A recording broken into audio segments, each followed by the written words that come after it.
श्री सद्गुरु महाराज की जय। ध्यान योग की महिमा।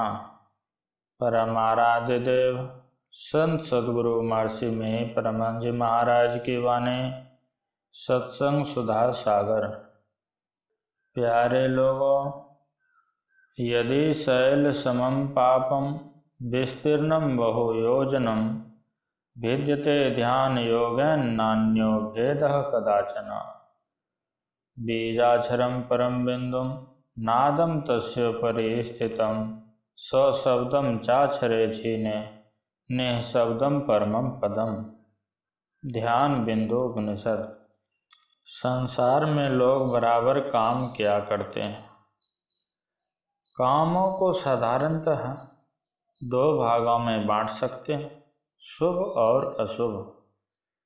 शुभ कर्म को पुण्य कहते हैं तथा अशुभ कर्म को पाप कहते हैं। जिस कर्म से आत्मा की ऊर्ध्वगति हो उसे पुण्य तथा जिस कर्म से आत्मा की अधोगति हो उसे पाप कहते हैं। पुण्य कर्म करने वाले को पुण्यात्मा, धर्मात्मा कहते हैं और पाप कर्म करने वाले को पापात्मा कहते हैं। पाप का फल दुखमय तथा पुण्य का फल सुखमय होता है। लोग अधिकतर पाप ही करते हैं तथा उसका फल दुख भोगना नहीं चाहते। शांति में सुख प्राप्त करने की ही अभिलाषा रखते हैं। फिर लोग यह भी समझते हैं कि पाप किया फिर पुण्य करने पर पाप कट जाएगा, किंतु ऐसा नहीं होता। यहाँ यह हिसाब नहीं है कि दो में से दो घटाओ तो बाकी कुछ नहीं बचेगा। हाँ, यह अवश्य है कि पुण्य का फल अलग तथा पाप का फल अलग भोगना पड़ेगा। महाराज युधिष्ठिर बड़े धर्मात्मा थे। नित्य ब्राह्मण भोजन कराते थे, दान करते थे, बड़े बड़े यज्ञ करते थे। दुर्गम से दुर्गम स्थान में तीर्थ करने गए थे। जहाँ वे स्वयं नहीं जा सकते वहाँ भीम के पुत्र घटोत्कच की सहायता से उस दुर्गम स्थान में जाते थे। भगवान श्री कृष्ण का दर्शन भी उनको बराबर ही हुआ करता था।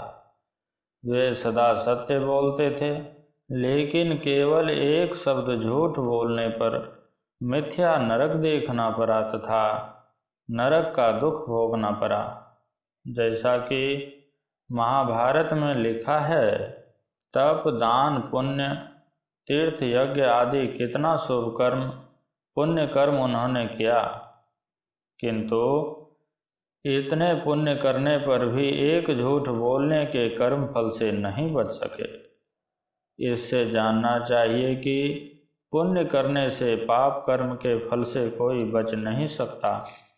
किंतु ध्यान बिंदु उपनिषद के उपर्युक्त श्लोक 1 से जानने में आता है कि कई योजन तक फैला हुआ पहाड़ के समान यदि पाप हो तो वह ध्यान योग से नष्ट हो जाता है।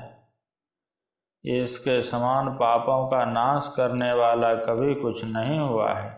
तो अब विचार करना चाहिए कि ध्यानाभ्यास से पाप नष्ट हो जाएगा, यह ऋषि वाक्य उपनिषद में है।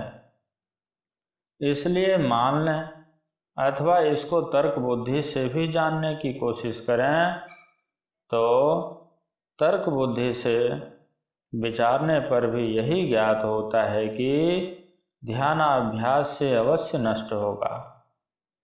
क्योंकि जो मनुष्य ध्यानाभ्यास करता है वह अपने मन को विषयों से हटाकर एक ओर लगाता है।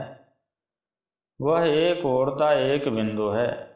बिंदु उसे कहते हैं जिसका स्थान हो, परिमाण नहीं। तो इतने सूक्ष्म पर अपने मन को पहले पहल लगाना संभव नहीं, क्योंकि मोटे अक्षर के लिखे बिना बारीक अक्षर नहीं लिख सकते। इसलिए पहले मोटा मोटी इंद्रिय गम्य पदार्थ का ही अवलंबन लेना उचित होगा। साधु संतों ने 5 विषयों में से 2 विषयों रूप और शब्द को लेने बताया, अर्थात किसी एक रूप को जिनमें अपनी पूर्ण श्रद्धा हो, उस रूप के मानस ध्यान का तथा उस इष्ट संबंधी शब्द के मानस जप का अवलंब संतों ने बताया। यह आरंभिक साधन है। इस प्रकार मन एक ओर करते हैं, फिर बिंदु ध्यान के द्वारा मन का पूर्ण सिमटाव हो जाता है। सिमटाव में ऊर्ध्वगति होती है। ऊर्ध्वगति होने के कारण वह स्थूल से सूक्ष्म में प्रवेश कर जाता है। लोग स्थूल विषयों में फंसकर ही पाप करते हैं।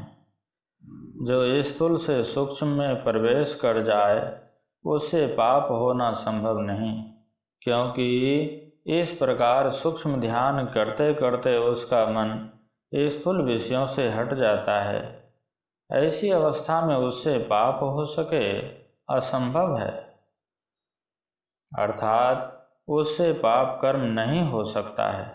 फिर सूक्ष्म से सूक्ष्म नादों का ग्रहण होगा, जिसके द्वारा ऊर्ध्व की ओर खिंचाव होगा। तब कारण और महाकारण को भी पार कर कैवल्य दशा प्राप्त कर इस प्रकार वह जड़ के सब मंडलों को पार कर कर्म मंडलों को पार कर जाता है। जो कर्म मंडलों को पार कर गया उसका पीछे का क्या हुआ जो सिंचित कर्म है, उससे वह छुटकारा पाकर प्रारब्ध के बंधन से छूट जाता है।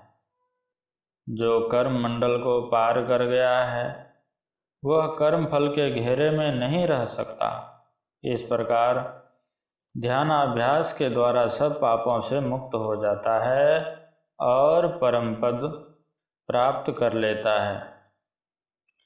ब्रह्म हत्या सहस्त्राणि भ्रूण हत्या शतानि च एतानि ध्यान योगश्च दहत्या अग्निर्वेन्दनम। उत्तर गीता अध्याय 2। किंतु इसका मतलब यह नहीं कि पाप करते जाओ और ध्यान करते जाओ, पाप कट जाएगा। बात तो यह है कि जब तक कोई संयमी नहीं बनेगा, पाप कर्मों से अपने को नहीं बचावेगा, तब तक उससे ध्यान हो नहीं सकता है। अतः मनुष्य को संयमी होना चाहिए, अर्थात झूठ, चोरी, नशा, हिंसा और व्यभिचार, इन 5 पापों से मनुष्यों को अलग रहना चाहिए। एक सर्वेश्वर पर अचल विश्वास, पूर्ण भरोसा तथा अपने अंतर में ही उसकी प्राप्ति का दृढ़ निश्चय रखना चाहिए। आप कहेंगे कि बाहर में परमात्मा को क्यों नहीं प्राप्त करेंगे, तो पहले यह जानना चाहिए कि परमात्मा इंद्रिय गम्य नहीं है, वह आत्मगम्य है। बाहर में आप इंद्रियों के संग संग चलेंगे, किंतु अंतर में चलने के समय इंद्रियों से छूटते हैं। इसके लिए जागृत से स्वप्नावस्था में जाने की स्थिति पर विचार कीजिए। जागृत स्वप्न के बीच एक तंद्रावस्था होती है। उसमें क्या होता है, हाथ पैर कमज़ोर होते जाते हैं, उसमें गला झुक जाता है। ज्ञात होता है कि शक्ति भीतर की ओर खींची जा रही है। बाहर का ज्ञान जाता रहता है, सामने का कोई रूप नहीं देख सकते। कोई सुमधुर शब्द में गाना गाता है तो उसे भी नहीं सुन सकते। क्यों? उस समय बाहर से सिमटकर भीतर प्रवेश करने में बाह्य इंद्रियों का संग छूटता है। इंद्रियों का संग छोड़कर आप अकेले रहकर उस परमात्मा की पहचान कर सकते हैं। इसलिए अपने भीतर प्रवेश कीजिए। जब अपने अंदर में पहचान हो जाएगी तब बाहर में भी पहचान सकते हैं। सब किछु घर मही बाहरी नाही, बाहरी टोले सो भर में भुलाई। गुरु प्रसादी जिनि अंतरी पाइया, सो अंतरी बाहरी सोहेला जीवो। गुरु नानक देव जी। सदगुरु की निष्कपट सेवा, सत्संग और दृढ़ ध्यानाभ्यास, इन त्रिविध कर्मों को नित्य करना चाहिए। श्री सदगुरु महाराज की जय।